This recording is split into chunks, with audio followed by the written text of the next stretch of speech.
टंडो जान मोहम्मद मां अवां खे ख़बर ॾींदा हलूं त टंडो जान मोहम्मद लॻ ॻोठ चौधरी मोहम्मद इब्राहिम जो रहंदड़ साबिक़ा काउंसलर ज़ुल्फ़कार अली आराई जे घर ते पुलिस जे छापे वारी सोशल मीडिया ते हलंदड़ ख़बर कूड़ी निकिती। साबिक़ा काउंसलर ज़ुल्फ़कार अली आराई साफ़ियुनि सां प्रेस कॉन्फ्रेंस कंदे चयो त मुंहिंजे ख़िलाफ़ हलंदड़ ख़बरूं कूड़ियूं ऐं बेबुनियाद सिर्फ़ असांजा मुखालिफ़ असांखे बदनाम करण जी कोशिश करे रहिया आहिनि ऐं ॻोठ में रहंदड़ अब्दुल हमीद आराई, मोहम्मद आरिफ आराई ऐं मोहम्मद अयूब आराई मीडिया जे साफ़ियुनि सां ॻाल्हाईंदे चयो त साबिक़ा काउंसलर ज़ुल्फ़कार अली आराई ऐं हमज़ो आराई जी ग़लति ख़बर हलाई आहे। असांजे ॻोठ में अहिड़ो को बि वाक़ियो न थियो। ज़ुल्फ़कार ऐं हमज़ो हिकु सुठा इंसान आहिनि, हर हिक जे ॾुख सुख में कमु ईंदा आहिनि। Zulfiqar Arain ex councillor UC Mir Khudabakhsh.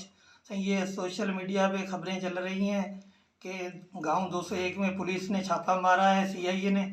यहाँ तो कोई किसी पुलिस ने छापा नहीं मारा, ना सीआईए ने ना किसी हद की पुलिस ने।